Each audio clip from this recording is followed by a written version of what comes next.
Hello everyone, আসসালামু আলাইকুম। আমি ইয়াসিন আরাফাত। আজকে আমরা হিসাব বিজ্ঞানের 6 নম্বর ক্লাসে চলে আসছি। যে টার্গেট গুচ্ছ তোমার ঢাকা বিশ্ববিদ্যালয়ে মিস হয়ে গেছে, তুমি তো হতাশ হয়ে গেছো। সো আমরা চাই না যে কেউ হতাশ হোক, তার জন্য আমরা কিন্তু মাঠে নেমে পড়লাম। আজকে হিসাব বিজ্ঞানের 6 নম্বর ক্লাসে আমরা প্রায় 10টা প্রশ্নের মতো সলভ করব, যেখানে প্রায় 6টার মতো হচ্ছে ম্যাথমেটিক্যাল। তো চলো দেরি না করে আমরা আমাদের ক্লাসটা শুরু করে দিই।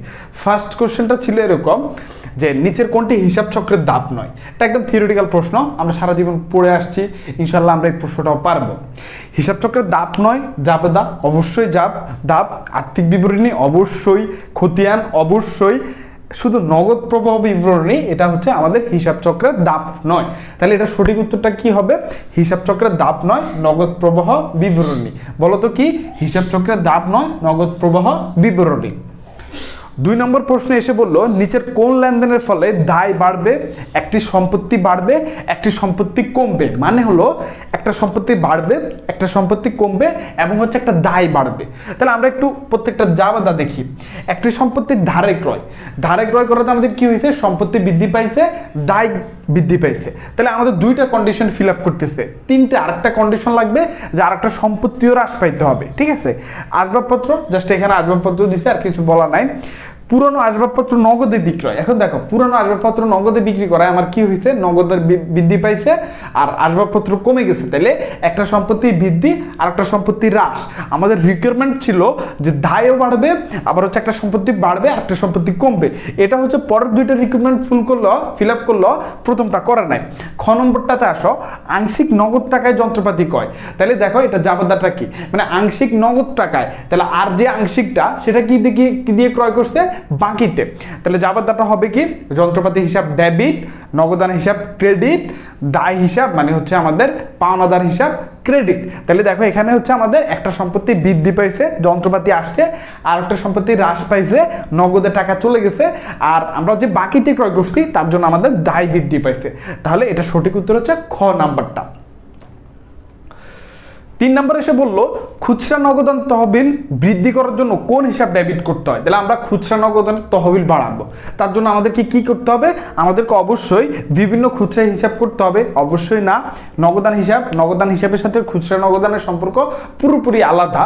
এবং ব্যাংক হিসাব তাও না, কারণ আমাদের খুচরা নগদানে ব্যাংকের হিসাব আসবে না। এটা খুচরা নগদান হিসাব আমরা ডেবিট করতে হবে। আমরা যখন খুচরা নগদান হিসাব ডেবিট করব, আলটিমেটলি কিন্তু আমাদের খুচরা নগদ তহবিল বৃদ্ধি পাবে। 4 নম্বর এসে বললো টিপু, সামুদ ও রতন যথাক্রমে 2 লক্ষ, 1 লক্ষ, 3 লক্ষ টাকার মূলধন নিয়ে ব্যবসা আরম্ভ করেন। ঠিক আছে, মাসুদ কারবার পরিচালনার জন্য মাসিক 2,500 টাকা বেতন পাবে। তাহলে মাসে যদি 2,500 হয়, বছরে কত?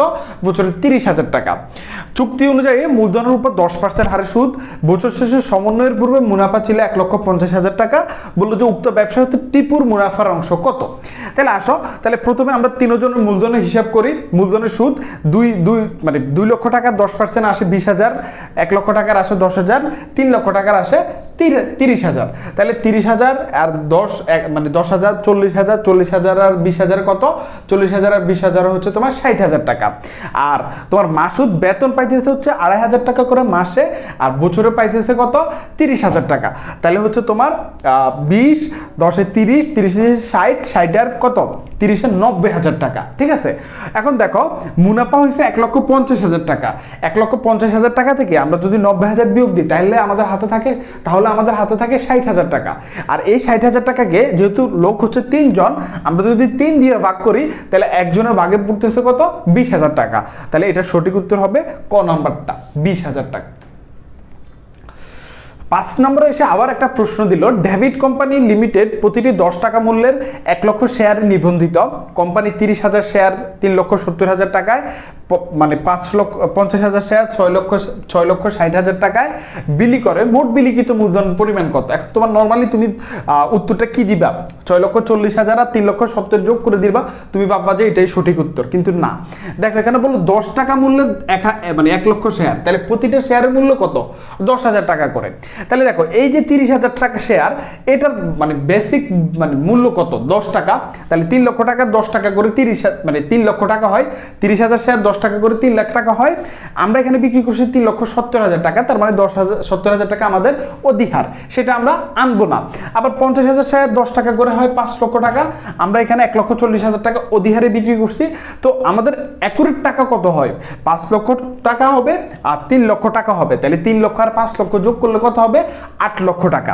তোমরা যারা ভুল করে মানে প্রশ্নটা দেখার সাথে সাথে যে 30,000 শেয়ার আর 50,000 শেয়ার 3,70,000 আর 6,40,000 টাকা এটা যোগ করে দিবা, তাদের উত্তর কিন্তু একদম ভুল।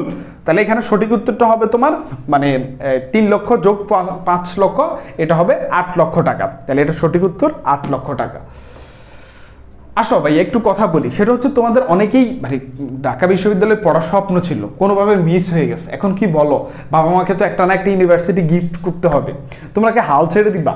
হাল ছাড়া তো মানুষের কাজ না। তাহলে কি করতে হবে? অন্য ইউনিভার্সিটির জন্য প্রিপারেশন নিতে হবে। এখন অন্য ইউনিভার্সিটির জন্য আমাদের এখানে হচ্ছে একটা কোর্স আছে, 1000 টাকার বিনিময়ে আমরা হচ্ছে এই কোর্সটা করাচ্ছি।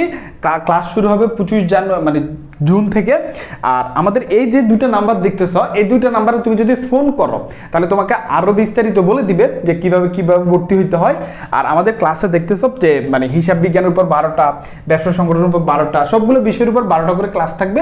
আর এই যে হিসাব বিজ্ঞান, ব্যবসা সংগঠন, এই ক্লাসগুলো আমি নিব। সো তোমরা আজকে এনরোল করে নাও, দেরি করো না। 25 তারিখ থেকে আমাদের কিন্তু ক্লাস শুরু হয়ে যাবে। সো আশা করি তোমরা ভর্তি হবা। 6 নম্বরে এসে বললো যে বেতন 30,000 টাকা, বিক্রয় বন্টন খরচ 30,000 টাকা, মোট আয় 4 লক্ষ টাকা, অবচয় 10,000 টাকা, দালান কোটা 15 লক্ষ টাকা। তো এভাবে হচ্ছে বিভিন্ন জিনিস দিয়ে এরপরে বললো হচ্ছে নিট মুনাফার পরিমাণ নির্ণয় করো। তাহলে আমরা একটু আসো, দেখো এখানে মোট আয় দেওয়া আছে 4 লক্ষ টাকা। এখন এখান থেকে আমরা বিয়োগ দিব, ঠিক আছে? মোট আয় থেকে আমরা প্রথমে বেতন বিয়োগ দিব 30,000 টাকা, বিক্রয় বন্টন খরচ বিয়োগ দিব 30,000 টাকা। তাহলে 4 লক্ষ টাকা থেকে 60,000 টাকা বিয়োগ দিচ্ছি।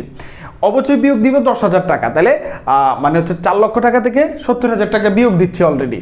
তারপর দালান কোটা বিয়োগ হবে না, ভাড়া 20,000 টাকা বিয়োগ হবে। তাহলে হচ্ছে 60,000 20 80, 80 আর 1 90,000 টাকা। তারপর হচ্ছে এদিক দিয়ে আর আমরা হচ্ছে খরচ দেখতে পাই কিনা দেখো, এখানে হচ্ছে ক্রয় আছে 1 লক্ষ টাকা। তাহলে দেখো আমি এবার উত্তর পেয়ে গেছি। 4 লক্ষ থেকে প্রথমে 1 লক্ষ টাকা বিয়োগ করব, তাহলে আর হাতে থাকতেছে কত তোমার হচ্ছে বলো 3 লক্ষ টাকা। 3 লক্ষ টাকা থেকে 30,000 টাকা বিয়োগ দিব বেতন, তাহলে আর থাকতেছে কত 2,70,000। 2,70,000 থেকে 30,000 বিয়োগ দিব 2,40,000। 2,40,000 থেকে টাকা থেকে আমি হচ্ছে অবচয় বিয়োগ দিব 10,000। 2 লক্ষ কত বলো 2 লক্ষ, মানে আমি নিজে তো বলতে বলতে ইয়ে হয়ে গেল। তাহলে হচ্ছে 3 লক্ষ টাকা, 3 লক্ষ থেকে হচ্ছে 30 30 60, তাহলে 2,40,000। 2,40,000 থেকে 10, 2,30,000। 2,30,000 থেকে 2,000 বিয়োগ দিব, তাহলে 2,10,000 টাকা সঠিক উত্তর। বুঝতে পারছো? মানে তোমার এখানে দেখো বিভিন্ন জিনিস দেওয়া আছে, শেয়ার মূলধন দেওয়া আছে, প্রাপ্য বিল দেওয়া আছে, দালান কোটা দেওয়া আছে। আমরা জানি নিট আয় বের করতে আমাদের হচ্ছে এগুলা লাগবে না, আমাদের শুধু আয় এবং ব্যয়গুলো আমরা যোগ বিয়োগ করব।